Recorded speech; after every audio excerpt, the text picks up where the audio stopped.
आज अधिवेशनामध्ये एक महत्त्वाचा मुद्दा मी जनतेसमोर आणलेला आहे. मंत्री महोदयांना विचारलेला आहे की आपल्या सर्वांनाच माहिती आहे काही दिवसापूर्वी राज्याचे जे काही स्टेट वाईल्ड लाईफ बोर्ड आहे तिथे घोडाझरी आणि ताडोबांधारी हे जे दोन वाईल्ड लाईफ सँक्च्युरीज आहेत किंवा टायगर रिझर्व्ह आहेत, टायगर कॉरिडॉर आहे, इथे ह्याच राज्य सरकारनी, भाजपच्या राज्य सरकारनी तिथे खणीकरण ह्याच्यासाठी परवाने दिलेले आहेत, परवानगी दिलेली आहे. आणि आता हे दोन्ही प्रस्ताव हे केंद्राकडे पाठवलेले आहेत. केंद्रीय मंत्र्यांकडे तर मी लिहिलेलंच आहे, त्यांना पत्र लिहिलेलं आहे की हे आपण रोकावं. मरकी मंगली 2 हे जे ताडोबा अंधारीमध्ये जी खाण आहे त्याला स्थगिती मी मंत्री म्हणून दिली होती. कारण कुठेही आपण पाहतो जंगलांचा विनाश करायला भाजप पुढे मागे पाहत नाही. आणि मग ही सगळे जेव्हा वन्य प्राणी आपल्या शहरांमध्ये येऊ लागतात किंवा किंबहुना शहरं त्या जंगलांमध्ये जायला लागतात तेव्हा मग जे काही एक गोंधळ उधळतो तो ह्यांच्याचमुळे होतो, ह्याच सगळ्या कारभारामुळे उधळतो.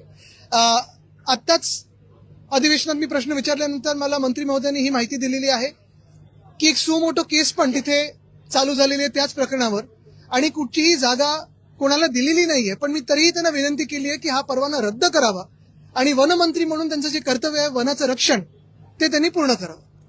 मुंबई महानगरपालिका नाही करा. दुसरीकडे आपण जर मुंबईतलं वातावरण पाहायला गेलं तर प्रदूषण मोठ्या प्रमाणात वाढलेली AQI जो आहे हा दिवसेंदिवस खालावत जातोय. त्याच्या बाबतीत काँग्रेसचे अनेक आमदार आंदोलनं करतायत, रोज मास्क लावून ते मुद्दे हातात घेत आहेत. मला वाटतं आता मास्क लावून उपयोग नाहीये. AQI कमी करायचं असेल तर राज्य सरकार असो किंवा मुंबई महानगरपालिका असो त्यांच्यासमोर जे परदेशी VIP व्हिजिटर्स येतात त्यांचा मास्क लावून आलं पाहिजे. ते दिसले की बरोबर हे सगळं कन्स्ट्रक्शनवर बंदी आणतात आणि AQI सुधारतो. सांगण्याचा मुद्दा हाच, जर VIP व्हिजिट होत असताना ट्रॅफिकची परिस्थिती सुधारू शकते. VIP व्हिजिट होत असताना जर आपण पाहतो रस्त्यांची रंगरंगोटी होऊ शकते. VIP व्हिजिट होत असताना हवा जी आहे ती थोडी सुधारू शकते, प्रदूषण कमी होऊ शकतं, कन्स्ट्रक्शन ते पूर्ण जरा नियमित करू शकतात. मग हे सामान्य नागरिकांसाठी किंवा मुंबईकरांसाठी का नाही होऊ शकत? आणि हाच प्रश्न मी काल पण उपस्थित केला होता. आपल्याला माहिती आहे सोशल मीडियाच्या माध्यमातून मी व्यक्त झालो.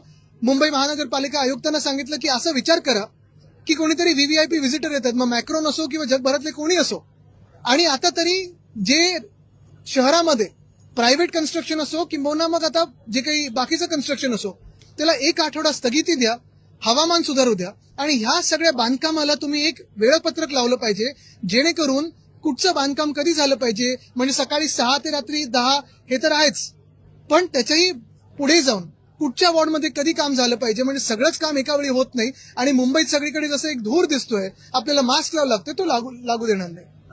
आज महापालिकेचा पुरा मराठी होणे तो फिर हिंदी महापालिकेचा अर्थसंकल्प मांडण्यात आला आणि त्याच्यामध्ये साधारणतः 10,948 कोटी राज्य शासनाकडनं थकबाकी जी आहे ही येणं महापालिकेची राहिलेली आहे. आता राज्य सरकारला थकबाकी केंद्र सरकारची आहे, केंद्र सरकारकडून अनेक पैसे येणं बाकी आहेत आणि जे काही पैसे महानगरपालिकेचे असतील, नुसतं मुंबई महानगरपालिका नाही तर बाकी सगळ्या महानगरपालिका नगरपालिका ते देणं या राज्य सरकारने त्यांना देणं लागतंच. कारण शेवटी जर आपण पाहाल तर या स्थानिक स्वराज्य संस्था ज्या असतात ते लोकांमधून निवडून आलेले लोकप्रतिनिधी चालवत असतात. लोकांचे जे गटर वॉटर मीटरचे प्रश्न असतात ते सोडवत असतात आणि ह्या प्रश्नांसाठी हे देणं फार महत्वाचं आहे. उदाहरणतः जर आपण पाहिलं तर माझी ही नेहमीच मागणी राहिलेली आहे आणि मंत्री असताना या सरकारमध्ये असताना ह्याच्यावर काम देखील होतं की मुंबई महानगरपालिकेच्या माध्यमातून BST सारख्या संस्थेला तुम्ही पाठबळ देणं गरजेचंच आहे. दर हे कमीच झाले पाहिजेत, फ्लॅट फेअर्स असायला पाहिजेत, बसेस वाढल्या पाहिजेत, रांगा कमी झाल्या पाहिजेत.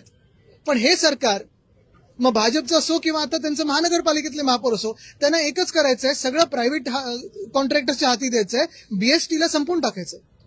आदित्यजी, एकीकडे अनेक जिल्ह्यांमध्ये पोलीस भरती सुरू आहे आणि मैदानी चाचणीमध्ये अनेक कॅन्डिडेट जे आहेत ते अपात्र ठरत आहेत. त्याचं कारण म्हणजे प्रशासनाने यंदा जी उंचीचे कारण दाखवलेले आहेत, कारण या उंचीच्या ज्या काही यंत्रणा आहेत त्याच्यावरती या सगळ्या कॅन्डिडेट्सनी अनेक प्रश्न उपस्थित केलेले आहेत. तिथेच दुसरीकडे प्रशासनाने या सगळ्या कॅन्डिडेट्सची सोय केलेली नाहीये व्यवस्थित, त्यामुळे अनेक जे कॅन्डिडेट्स आहेत त्यांचे दुर्दैवी मृत्यू देखील होत आहेत. आता हे जेव्हा तुम्ही सगळं ऑर्गनाईज करत असता त्याच्यातून तुम्ही किती तयार आहात या सगळ्या गोष्टी नीट करून घेण्यासाठी हे दिसतं. आणि जे तुम्ही आता मला सांगितलं उंचीचे जे काही त्याच्यात नियम टाकले असतील वगैरे ह्याच्यातून या सरकारची वैचारिक उंची काय ते कळतं.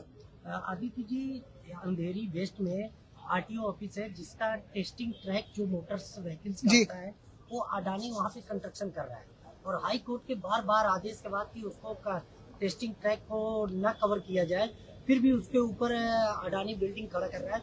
आखिरकार मुंबई में टेस्टिंग अगर ट्रैक नहीं रहा तो मोटर व्हीकल्स का जो टेस्टिंग सर्टिफिकेट है वो कहाँ से मिलेगा? नहीं, अभी देश भी हो, सरकार भी हो, और शायद अभी टेस्टिंग ट्रैक बंद होने के बाद गाड़ी भी हो, अदानी ग्रुप ही चलाएगा। लेकिन जिस चीज का भ्रष्टाचार आज के 10 साल पहले उजागर किया गया था, छगन भुजबल जी जेल गए, उसके बाद कई हत्यारी जेल गए, लेकिन वो भ्रष्टाचार अब हो रहा है। अंधेरी आरटीओ ऑफिस घोटाला वो अब किया जा रहा है और बार बार हाई कोर्ट उस पर रोक लगा रही है कि इस घोटाले का। देखिए, अगर एक नाम सबके सामने आता है, सरकार के सामने आता है, तो सर झुका के वो नमन करते हैं, कोई आगे पीछे सोचता नहीं है। समझिए कि मालेगांव की आपने देखी, मालेगांव महापालिका में जो बिजली विभाग था, वहाँ पे कुछ जो मुस्लिम कर्मचारियों ने नमाज अदा की थी, उन पर कार्रवाई की मांग हो रही है, उन पर कार्रवाई की जाए, इसलिए मांग कर रहे हैं। बीजेपी एक ही बात कहना चाहता हूँ, पूरी न्यूज मैंने देखी नहीं है, लेकिन यही है, देश में असली विषय कौन से है और ये सारे विषय कौन से बनाए जा रहे हैं। मेरा तो सवाल ये होगा कि उस बिजली के डिपार्टमेंट से लोड शेडिंग है या नहीं है, उस पर विचार कीजिए। बिजली किस दर से जारी है, क्या पूरी जिसकी जिम्मेदारी है उतनी बिजली किसी जिसकी जरूरत है उधर जा रही है क्या? यानी हम देश को कहाँ लेके जाना चाहते हैं और भाजपा कहाँ खींचना चाहता है, ये इसमें जो एक अंतर है उसके बारे में हम नहीं तो आपने सोचना चाहिए। टीजीसीए ने कारवाई केलेली आहे VSR कंपनी। तुम्ही यांचा प्रश्न घेतला था? मराठीत। त्यामुळे जी काही उड्डाणं आहेत त्यांच्यावरती बंदी घातलेली आहे। खरं तर ही नाही तर बघा, तुम्ही डीजीसीएचं जर सांगायचं झालं तर काल पण मी कुठेतरी वाचत होतो की उडान स्कीम मध्ये जेवढे एअरपोर्ट झालेले आहेत त्याच्यातून अनेक एअरपोर्ट्स बंद पडलेत। पहिली गोष्ट म्हणजे हा पैसा खर्च केला कोणासाठी, कशासाठी, कोणाचे कॉन्ट्रॅक्ट होते, कोणते एअरपोर्ट चालवतं, हा एक विषय जरी झाला तरी कालच पाहिलं तर अंदमान की कुठेतरी एक हेलिकॉप्टर पडलेलं आहे, एक एअर अँब्युलन्स पडली आहे, त्याच्यात 7 जण तर गेलेच, पण त्याच्यात ब्लॅक बॉक्स पण नव्हता। मग दुसरं स्पाइस जेटचं विमान होतं, त्याला इमर्जन्सी डिक्लेअर करून परत यायला लागलं। म्हणजे काय नेमकं चाललंय? वरतून हवेतून जायचं तिथे धोका, बोटीतून जायचं त्याच्यात धोका, रस्त्यातून जायचं तर खड्ड्यात पडून कोण मरतंय, कोणी मदतीला जात नाहीये। नेमकं हे सरकार, आता काल त्याने एक ठराव केला की आता आम्ही नागरिकांसाठी काम करू, पण मग 12 वर्ष कोणासाठी काम करत होते माहित नाही मला। आदित्य राज्यसभेसाठी कोणाला? मनीष कांबळे नावाचा PS आहे, त्याला अटक केलं चांगले। राज्यसभेसाठी एकूणच चर्चा मोठ्या प्रमाणात होताना दिसते आहे।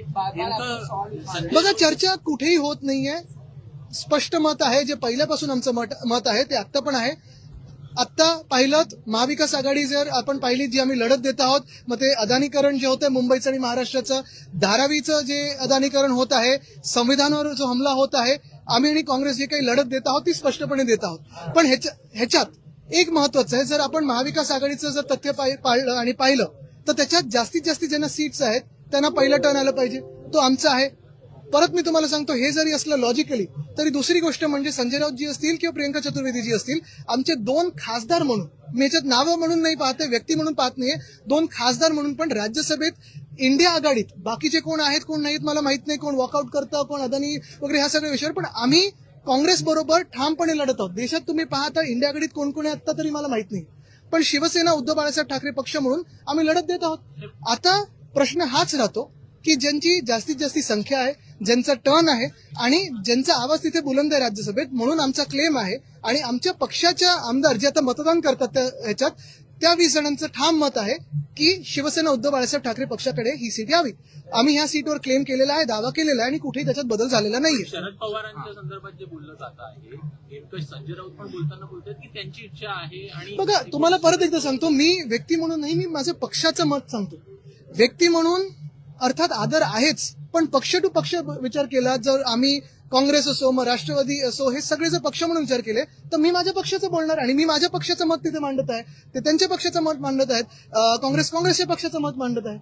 पण कुठेतरी मग या संदर्भात विधान परिषदेवर परिणाम होताना दिसत। दोन्ही निवडणुका संबंधित नाहीत, वेगळ्या वेगळ्या निवडणुका आहेत, नाही तर 2029ची पण चर्चा करायला लागेल। मग आत्ताची होऊन गेलेली निवडणूक कोण कुठे लढलं, कसं लढलं, कोण कुठच्या गटात गेलं जिंकून आल्यानंतर, ह्याच्यावर पण चर्चा व्हायला लागेल।